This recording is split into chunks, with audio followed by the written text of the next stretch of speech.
Hello दोस्तों, अस्सलाम वालेकुम। नूरी उर्दू क्लासेस में आज आपका फिर से इस्तकबाल है, स्वागत है। आज हम नूरी उर्दू क्लास की क्लास 3 ले रहे हैं, जिसका टॉपिक है उर्दू मक़दार। आई होप कि आपने क्लास 1 और क्लास 2 देखी होगी और आपको वो क्लासेस अच्छे से समझ आई होगी। मेरे पास एक्चुअली किसी का कमेंट आया नहीं है कि मुझे क्लास में क्या चेंजेस करने चाहिए, मुझे और अच्छे से समझाना चाहिए या नहीं, या फिर वो काफ़ी अच्छा था। तो मैं आप लोगों से इस चीज़ के लिए ज़रूर बोलूँगी कि आप मुझे ज़्यादा से ज़्यादा कमेंट करिए ताकि मुझे पता चले कि आपको और क्या रिक्वायर्ड है और क्या चीज़ें आपको चाहिए और क्या चेंजेस क्लासेस में होने चाहिए ताकि हम लोग उस पर काम कर सकें।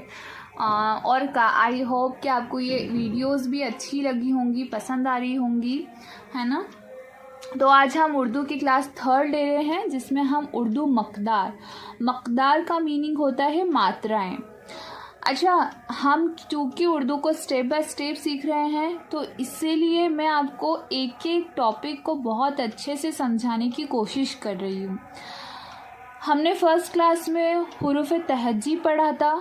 सेकंड क्लास में हमने 2 हुरूफ को मिलाकर जो नए हुरूफ बनते हैं, जैसे कि भ, ख, छ, थ, इस तरीके के हुरूफ हमने देखे थे, है ना। और उसको किस तरीके से उर्दू में इस्तेमाल किया जाता है वो हमने देखा था। और आज हम 3rd क्लास में ये देख रहे हैं कि उर्दू में जो मात्राएं होती है वो कैसे होती है या कैसे लगती है ना। जब हम उर्दू पढ़ेंगे तो उसको हम किस तरीके से पढ़ें तो वो चीज़ हमें पता होनी चाहिए, है ना। अब जैसे यहाँ देखिए, यहाँ हम बात करें हमने यहाँ पर स्वर लिखे हैं। हिंदी में जो स्वर होते हैं ना उसी के अकॉर्डिंग हम चल रहे हैं, क्योंकि अगर हम अपनी मदर टंग से किसी अदर लैंग्वेज को सीखते हैं तो हम काफ़ी अच्छे से सीख सकते हैं, है ना। तो यहाँ मैंने स्वर लिखे हैं, जैसे आप देखिए आ, ई, ऊ, ए, ओ, अम, आहा, है ना।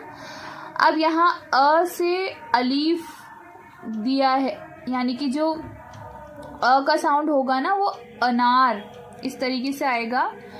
और जैसे हमने लिखा है ना नस्र, नज्म, ये एग्जाम्पल। अब यहाँ पर आप देखिए कि अ की मात्रा कैसे लग रही है ना। तो आप कोई भी देखिए कि जब हम इंग्लिश में लिखते हैं ना तो एक वर्ड मुकम्मल कब होता है, जब जैसे ये न लिखा है और यहाँ ए लिखा है ना, तो ए का साउंड जब लगेगा तो वो वर्ड क्या होगा, मुकम्मल होगा। उसी तरीके से ये जो वर्ड्स होते हैं, है ना, जैसे कि नून, जाहिर सी बात है कि इसमें अलिफ जुड़ा होगा तभी ये क्या बनाए, नस्र बनाए, है ना।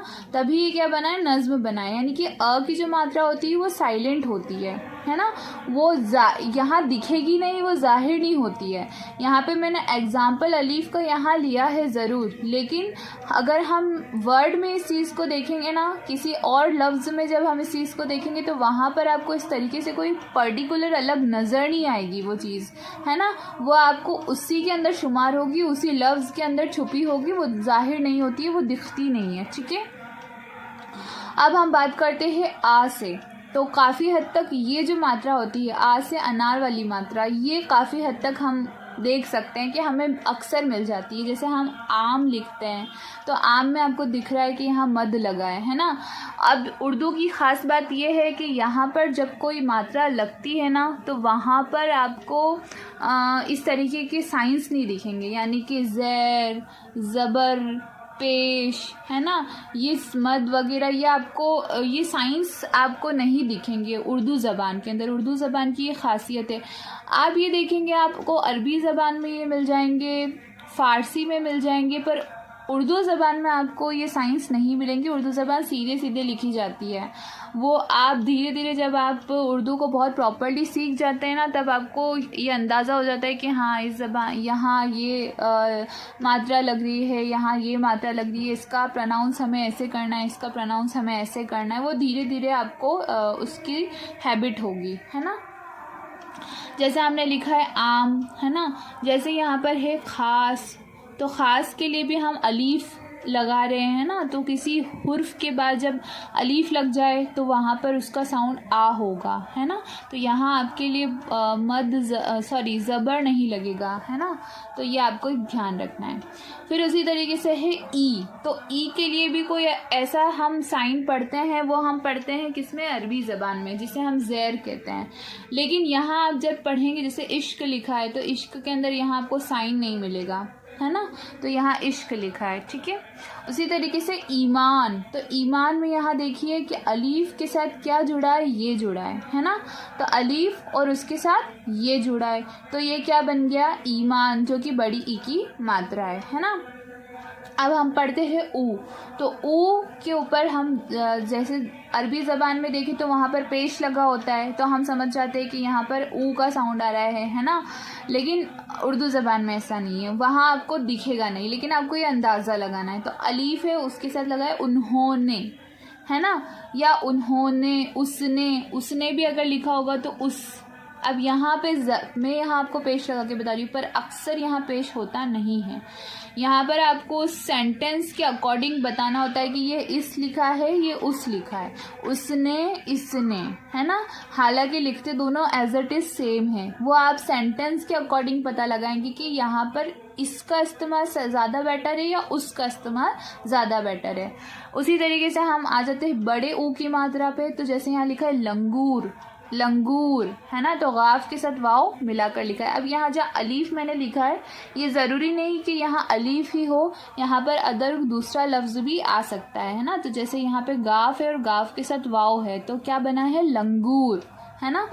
अब यहाँ देखिए ए की मात्रा है, तो ए में अलीफ प्लस ये, तो जैसे कि बड़े। अब मैंने यही कहा है ना कि जहाँ अलीफ लिखा है ज़रूरी नहीं कि वहाँ अलीफ ही हो, वहाँ कोई दूसरा लफ्ज़ भी आ सकता है या दूसरा हुर्फ भी आ सकता है। जैसे कि बड़े लिखा है, तो बड़े में ड़ और ड़ के साथ ये जुड़ा है, तो क्या बन गया, बड़े, है ना।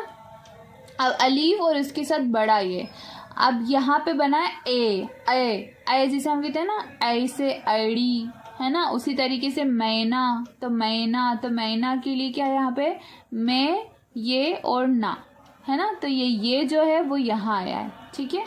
अब जैसे ओ के लिए क्या है कि कोई भी लफ्ज़, कोई भी हुर्फ, उसके साथ वाव लगेगा। तो मोटा, है ना, मोटी, रोटी, है ना, खोटी, चोटी, इस तरीके से तो वाव लगा होगा उस पर, ठीक है। ये आपको ध्यान रखना है। अब औ के लिए भी वाव का ही इस्तेमाल होता है यहाँ पर, स्पेशली नहीं कि आपको डबल बार वाव का इस्तेमाल करना है ना, या कुछ और आपको लगाना है। उर्दू में ये है कि कुछ सिंपल से ऐसे रूल्स होते हैं जो आपको ध्यान रखने होते हैं। यहाँ पे एक्स्ट्रा मात्राएं आपको नहीं दी गई है। औरत लिखना है तो उसके लिए भी आपको वाव ही लगाना है ना। तो इस तरीके से जैसे आप लिखते हैं खूबसूरत, तो खूबसूरत के लिए भी हम क्या लगाते हैं, इस तरीके से लगाते हैं। यहाँ हालांकि यहाँ पे खूबसूरत में जब हम देखते हैं खूबसूरत, तो यहाँ पे ऊ की मात्रा है ना, लेकिन वहाँ पे यूज़ किसका हो रहा है, खाली एक ही वर्ड है जिसका है वाव। यहाँ मैंने अलग अलग सेंस में लिखा है, वाव यहाँ पर भी मिलेगा, वाव यहाँ पर भी मिलेगा, वाव यहाँ पर भी मिलेगा, है ना। तो ये तीनों चीज़ें हैं, ऊ यहाँ पे भी इस्तेमाल है, औ में भी इस्तेमाल है और औ में भी इस्तेमाल है। तो ये आप कंफ्यूज मत होना कि यहाँ पे भी अलीफ प्लस वाव है, यहाँ पे भी अलीफ प्लस वाव है, यहाँ पे भी अलीफ प्लस वाव है, लेकिन एक्चुअली इस्तेमाल ही वही हो रहा है। तो मैंने आपको हमेशा से ये बात करी है कि जब आप उर्दू को प्रॉपर्ली सीख जाएंगे ना, तब आपका कन्फ्यूज़न अपने आप दूर हो जाएगा, क्योंकि आपको लफ्ज़ पकड़ना आ जाएंगे कि हाँ यहाँ पर ये वर्ड जो है इस पे ये मात्रा अप्रोप्रिएट है, ये सही लग रही है, यहाँ पर यही लगने वाली है। वो आपको धीरे धीरे जब आप रेगुलर इस चीज़ को पढ़ेंगे ना, तब आपको अपने आप आइडिया हो जाएगा, ठीक है। तो आप घबराइए मत, ऐसा नहीं कि नहीं आएगा, ऑब्वियसली आएगा, बट टाइम लगेगा, है ना। अब हम बात करें अंग। अब ये जो साउंड है ना, ये नून गुन्ना जिसे हम कहते हैं, जैसे माँ लिखते हैं ना, तो माँ के ऊपर हम जब चंद्र बिंदु लगाते हैं तो वो जो साउंड होता है वो इसके थ्रू आता है ना। नेक्स्ट है और अब इसका तो वैसे भी कोई साउंड नहीं होता है, क्योंकि जब हम हिंदी में भी वर्णमाला पढ़ते हैं, स्वर पढ़ते हैं, तो हम इसको बोलते हैं अणा मणा खाली, तो इसका कोई एक्चुअली साउंड नहीं होता है। अब हम बात करें या अंग से अंगूर जिसे हम कहते हैं ना, तो उसके लिए हम नून का यूज़ करते हैं इसके लिए, ठीक है। जैसे अंगूर है, लंगूर है ना, बंजारा है, बंजारा। तो जब हम आधा न भी यूज़ कर रहे हैं ना, जो आधा न का साउंड आ रहा है, तो उसमें हम यही यूज़ कर रहे हैं, है ना, नून का यूज़ कर रहे हैं। तो ये हमारी मात्राएं हैं। आई होप कि आपको समझ आई होगी। मैं बहुत आपको डीपली उर्दू को सिखाने की कोशिश कर रही हूँ कि आप बहुत अच्छे से उर्दू पढ़ना सीखें, और अगर आप इंशाल्लाह ये क्लासेस रेगुलर अटेंड करेंगे और रेगुलर ये क्लासेस लेंगे तो आई होप कि आप उर्दू ज़रूर सीखेंगे। उर्दू बहुत अच्छी लैंग्वेज है, बहुत शीरी लैंग्वेज है और बहुत खूबसूरत लैंग्वेज है, और उर्दू का इस्तेमाल हर जगह होता है। यहाँ तक कि हम खुद भी दिन में कहीं ऐसे लफ्ज़ बोलते हैं जो हमको मालूम भी नहीं होता है कि ये उर्दू के लफ्ज़ है। उर्दू बहुत कदीम ज़बान है, बहुत पुरानी ज़बान है, और आज जो हम बहुत सारे सॉन्ग्स सुनते हैं, है ना, बहुत सारी ऐसी मूवीज़ देखते हैं, पुरानी मूवीज़ हो गई, नज़्म हो गई, कविताएं हो गई, गज़ल हो गई, उर्दू लिटरेचर में तो हज़ारों चीज़ें आपको मिल जाएंगी, है ना। तो जब आप इसे पढ़ेंगे तब आपको बहुत अच्छा लगेगा, इसे पढ़ने में आपको जो लुत्फ़ आएगा।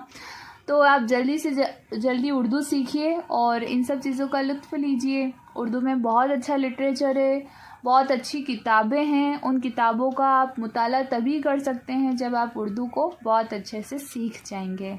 आई होप आपको ये क्लास पसंद आई होगी, और आप मेरे चैनल को सब्सक्राइब करें, बेल आइकन को दबाना ना भूलें ताकि मेरा जो भी वीडियो उसका नोटिफिकेशन आपके पास आ जाए। एंड चैनल को सब्सक्राइब करें, वीडियो को लाइक करें, शेयर करें एंड कमेंट ज़रूर करिए।